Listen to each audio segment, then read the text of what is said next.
Hello viewers on YouTube. In this video tutorial, we are going to continue and conclude our discussion on integration by parts. In the previous part, we discussed about the techniques of integration by parts, and we'll go over tons of examples where the continuous function is either trigonometric function or exponential function.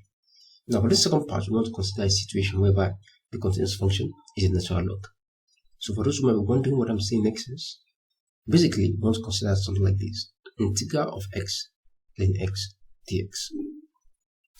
For review, let's write out what the integration by part formula says. It says that when you have the integral of a u with a v, that is, you have to integrate the product of two functions where one of them is a real function or actual function and the other one is a derivative function. Then the result is simply the product of the two functions uv the minus integral of v du. Excellent. So basically, what you want to do whenever you have to integrate using the integration by parts is that you want to find all these values given some of them. Perfect. Now, what if it now looks like this? What would you do? Because in the previous chapter, which is the previous part of this video, we consider something like integral of x sin x dx or integral of x e to the x dx. These are the kind of structure we consider. But this video is basically designed to consider this kind of structure. So what do we do? Well, let me point out something very important for you. For those that have watched the first part, that's why I said it's recommended to go and watch that. I will leave the link in the description. I said that when you have the continuous function to be trigonometric function or exponential function, then your u, selecting your u, because that expression will be like this, you understand? The expression is in this term, so you have to select your u and the v yourself. Now, if it's like this, whereby you're having trigonometric function or exponential function, your u must not be the continuous function. It must be either the polynomial or the linear function you are seeing to be attached to the continuous function. For this one, u will be equal to x. Okay? And for this one, u is also x, while the v is equal to sin x dx, and this one also, the v is equal to e to the x dx. Okay? Now, there is no specific guideline that will guide you on how to select this u and v and the v. But the reason why you are required to do it this way is because this way will help you to get a solution. If you do it the other way around, you are still doing math, but the process might be continuously. You might not end up having a solution at the end of the day. So this is why this kind of selection is highly recommended. Keep in mind, that is if that continuous function is either an exponential function or a trigonometric function. Am I communicating? Perfect. Now, what if it's a natural log function, just like this one? Or what if it's a common log? Regardless, so far it's a log. Well, we do the other way around. Instead of selecting our u to be equal to whatever we are seeing, maybe polynomial, linear function, or quadratic function that we are seeing to be attached to that continuous function, instead of u to be equal to it, u will be equal to the continuous function, just like the vice versa. Understand? So for this one now, u will be equal to the continuous function ln x, and the v will now be equal to whatever it is, maybe polynomial, linear, or quadratic x dx. Am I communicating? Please get the difference and the logic. So now that we know how to select our u and the v, if you add along with problems that involve natural log functions, then we can proceed on solving some examples problems. On to example number 1.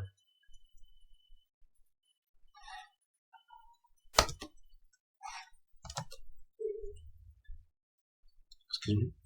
So let's try to move this a little bit. Okay.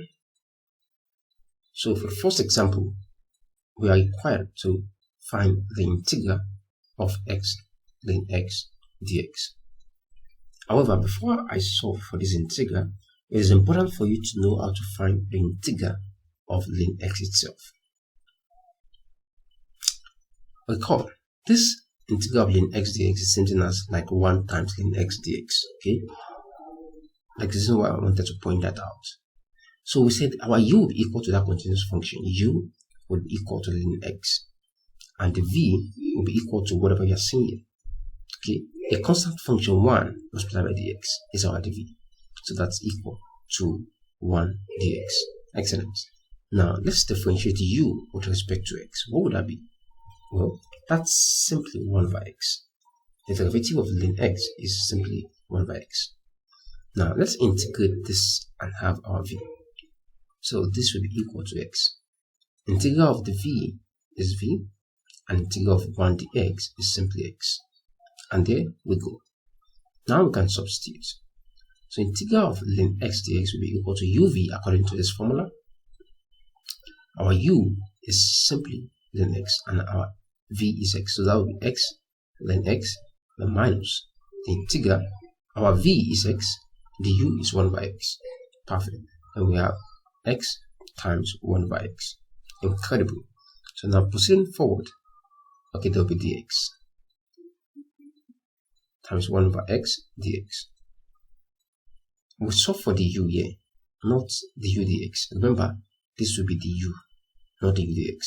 Now if we isolate the u, remember, the derivative will work like a fraction, but it's not a fraction. That's 1 by x dx. Okay, perfect. So this is simply equals to x ln x, the minus. Now these cancels out, and we're left with integral of 1 dx. And simplifying forward, we have x ln x minus integral of 1 dx is still x. Then you have your plus c.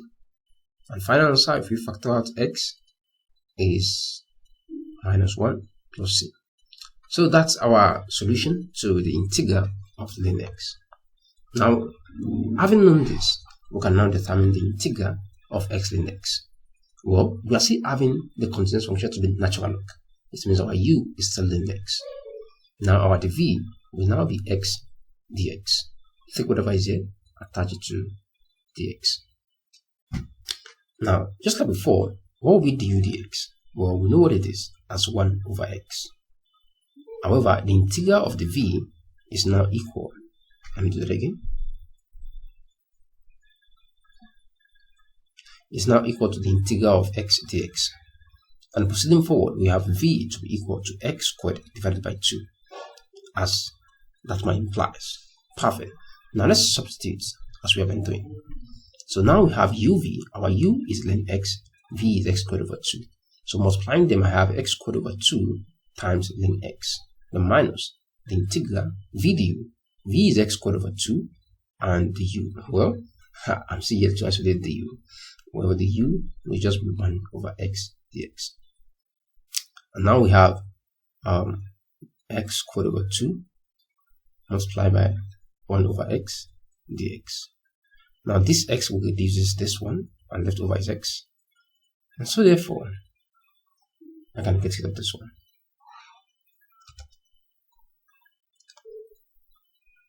So therefore, we now have x squared over 2 divided by 2 ln x minus the integral of x over 2 dx. So that's equal to x squared over 2 ln x minus, now let's take the 2 outside the integral symbol. Then we have 1/2 integral of x dx. Perfect. Now proceeding forward, we have x squared over 2 ln x minus 1/2 integral of x dx is simply x to the power of 2 over 2.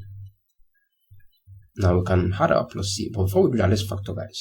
The final answer will be x squared over 2 multiplied by ln x minus 1 over 2 plus c. So what I've done is that I've actually brought this x squared over 2 outside, have this inside, and then plus c outside. So that's our solution to integral of x ln x. On to example number 2. So consider the integral of ln x all squared dx. So feel free to pause the video and figure this out yourself. And after that, you can pause it and see if you have actually done the right thing. So what do we do? Remember, we said that if the continuous function is natural log or a common log, then your u will be what it is. So now, would u be equal to ln x or everything? What do you think? Remember, if your function is x, you will treat it the same way you will treat if that function is x squared or x to the power of something else, or even something multiplied by that function. So the ln taking an index of 2 doesn't alter us from taking everything to be equal to u. So far, that 2 is actually connected to the ln. So therefore, our u is still going to be equal to ln x all squared. Perfect. Now our dv will be equal to dx, because just like I said, we are having one right here. Excellent. So now if that should be the case, what will be the u dx? Be careful right here, as we are having a function of a function, so we have to use chain rule. So let's differentiate the outside. The 2 can come to the front. We have 2 multiplied by the derivative of it inside is 1 over x, and multiplied by this entire expression back. So that's ln x. But instead, we use this 1 from the power. So that's just 1. So this is simply equal to 2 ln x divided by x. Perfect. Well, I won't do that again. I would have to solve for the u. I can't repeat the same thing. So we have the u to be equal to 2 ln x over x dx. Perfect. Now, what about v? If we integrate, we should have v to be equal to x. This is already cleared. I don't think you need more emphasizing on that. When you integrate the v, you have v. Integrate the x, you have x. Perfect. Now we can just substitute respectively. So the integral becomes uv, or u, is simply ln x all squared, and v is x. So that will be x ln x all squared minus the integral of v du, that's x, times du is this one right here. That's 2 ln x divided by x dx. Now, as you can clearly see, this x can cancel out. So therefore, we can move to the next step. So that simply equals to x ln x all squared minus the integral of 2 ln x dx. Perfect. Now, as expected, 2 can also leave the integral symbol, and so therefore we have x multiplied by ln x all squared minus 2 integral of ln x dx. Now, if you could recall vividly, we have solved for this before. So, what is this? Now, integral of x multiplied by ln x all squared minus 2. Now, if you can rewind the video if you have actually forgotten, but me, I can remember vividly. So that simply equals to x multiplied by ln x minus 1. Perfect. So now, we can just multiply these 2 and x together and get our final answer to be x multiplied by ln x all squared minus 2x multiplied by ln x minus 1 plus c. So this should be our final answer to this problem. And that's it. How do you find this understandable? On to example number 3. So I would suggest you try this example number 3 yourself. And after that, you can pause it and see if you've actually done the right thing. So you are required to integrate ln x squared divided by x squared dx. So pause the video and figure this out. Well, if I should ask you, what do you think will be our first step? Now remember, this is the formula. However, according to the formula, nothing like a fraction, more something like quotients. But this problem is involving quotients. Well, it's just caused confusion. We're going to apply our knowledge in indices to re-express these rational function in terms of products of two functions. How do we do that? Do you agree that x squared, like ln x squared over 2 over x squared, we can actually express this x squared as this implies integral of x to the power minus 2. You agree with that? That's from our knowledge in indices, negative index law. So we have ln x all squared. Now please, I want you to get something right. Don't go and mix ln x squared with ln x all squared. There are two different techniques. There are two different things. So therefore, we have to apply different logic. Am I communicating? Perfect. So now, what will be our u? What will be our v? Well, this is still our u because that's the continuous function. So u is equal to ln x squared, and our v is equal to x to the power minus 2 dx. So now the u dx will be what? That's why I said don't mix it. The way we integrate this one, so the way we differentiate this one will be different from the way we differentiated the previous one. Well, we can apply law of logarithm here. The 2 can come to the front. And so therefore, this will just be 2 over x. What have I done?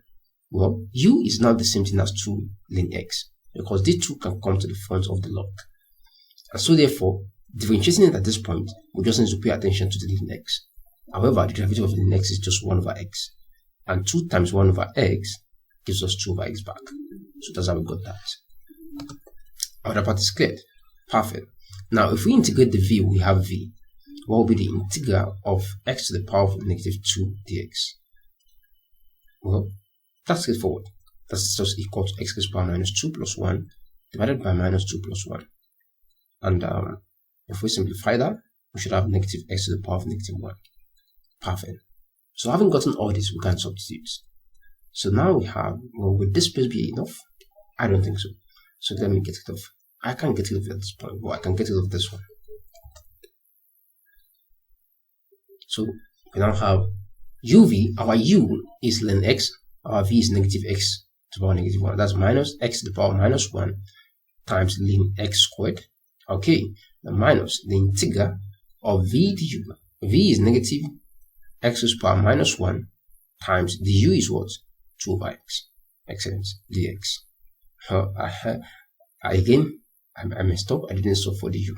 So that's simply 2 over x dx. Okay. So maybe, well, if you do something like that as a mistake, I don't think that should in any way affect your marks. You understand? So far you applied it here. Okay. I don't think it should affect your marks. But try to always isolate the u, just to make sure or to show that you know what you are doing. Okay. Perfect. Oops. So now simplifying forward, we have negative x to the power minus 1 ln x squared minus the integral. Now let's turn this to a fraction. That's minus 1 over x minus, okay, times 2 over x dx. Okay, that's minus x to the power minus 1 ln x squared minus the integral of minus 2 over x squared dx. So I've multiplied these two x together and I got x squared. So simplifying forward, we have minus x to the power minus 1 ln x all squared. If the 2 leaves the integral symbol, then we would have plus 2 integral of 1 over x squared dx. Am I communicating? So minus 2 leaves. You know, we now have minus times minus 2 by the time it's coming, then it changes to plus 2.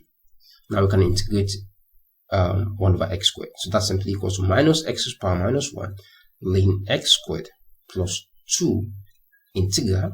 Let's turn it to a negative index. That's x to the power minus 2 dx. Okay, I believe you got that. The ratio, the reciprocal 1 has turned it to minus 2. Okay, so proceeding forward, we have the integral to be equal to x to the power minus 1. It has minus ln x all squared plus 2. Now integral of x to the power minus 2, I think we did something like that earlier, but let me split it out. So that's simply x to the power minus 2 plus 1 divided by minus 2 plus 1. Don't forget this 2 is actually multiplying everything. Don't let us add the plus c yet, let's finish everything up. So we have minus x to the power minus 1 ln x squared plus 2 times x to the power minus 2 plus 1, that's x to the power minus 1 divided by minus 2 plus 1 is minus 1. So positive 2 times minus 1 becomes negative 2. Okay, it's just like times divided by minus 1, it's still the same thing. Okay, so that's simply equals to minus x to the power minus 1 ln x squared plus, we can say plus 2 times x squared minus 1, that's 2x squared minus 1 divided by minus 1. This minus will now fix this one. And so it depends. So far you understand the process and the rules that guide maths, you can use it in your whole pattern. Am I communicating? Perfect. So that's minus x squared minus 1 ln x squared minus 2x squared minus 1. And then we can have plus c. And this should be our final solution to this problem. If you want, you can take x squared minus 1 as a common factor alongside its negative sign. And that gives us a solution to this problem. So, I hope you find this helpful and understandable. And I want to believe by now you should know how to solve problems involving integration by parts where the continuous function is a natural log or a common log. So now, here's an exercise for you. Feel free to share your solution with me via the comment section below. So consider evaluating the integral of x squared ln x dx and the integral of x squared ln x all squared dx. So, thanks once again. Bye for now.